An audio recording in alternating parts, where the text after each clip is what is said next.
asalaamaaleykum mbokk yi yéen ñi topp ANACIM ci xarala yi ñi nga mbégte nag di leen dégtal seen xibaaru diggu bëccëg bu njëkk ci semaine bile li ci gën a fës nag doon tekkaaral gannaaw taw yi nga xam ne jot nañ ko nemmeeku ci weekend gi weesu tekkaaral la ñuy nemmeeku ci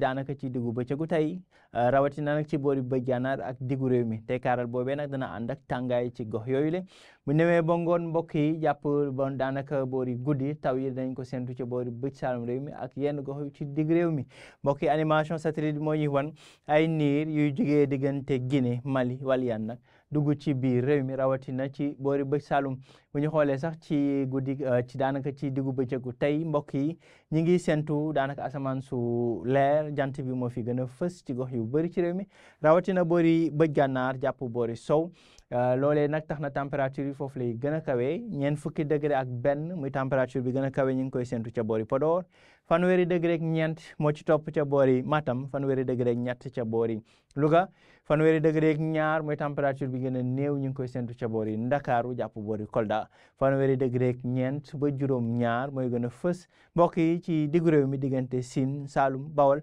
waaye tamit ca boori Bakel boori bëj Saalum foofee ngoon si jàpp daanaka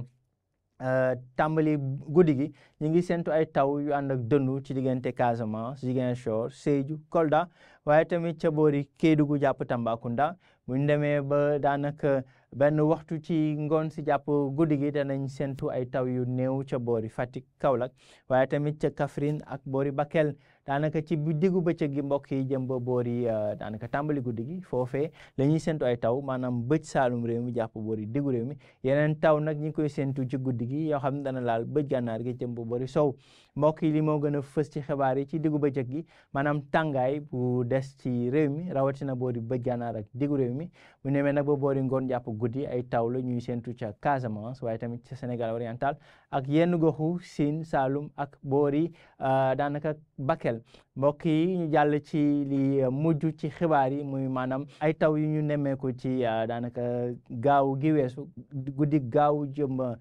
ba setu dibéer taw yooyu nag dafa jot andi ay glace taw glace mbokk yi la ñu gis ca boori njuum nag nekk ca Podor taw yooyu nag doon lu yéem daanaka ñi dëkk ca gox yooyu le muy guléet ñu gis taw yu nu mel waaye wala sax yàgg na lool taw yu mel noonu jotuñu ko fa am muy nag ay taw yoo xam ni daan duñ koy faral di am ci réewu Sénégal waaye muy am nag ci yenn conditions yi rawatina nag daanaka température dafa wàññeeku bu baax asamaan si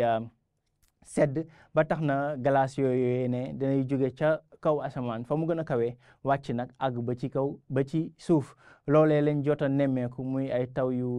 yéeme yoo xam ne jot nañ ko am ñu doon leen ko noon nag leeral di leen ko faram fàccal wax leen ni que luy mën a am la fii si suñu biir réew ñu mën ko bàyyi xel ngir mën a aar suñu bopp ak suñu jumtukaay li ma doon xibaari mbokk yi jox leen dig daje ëllëg seen xibaaru météo jërë ngeen jëf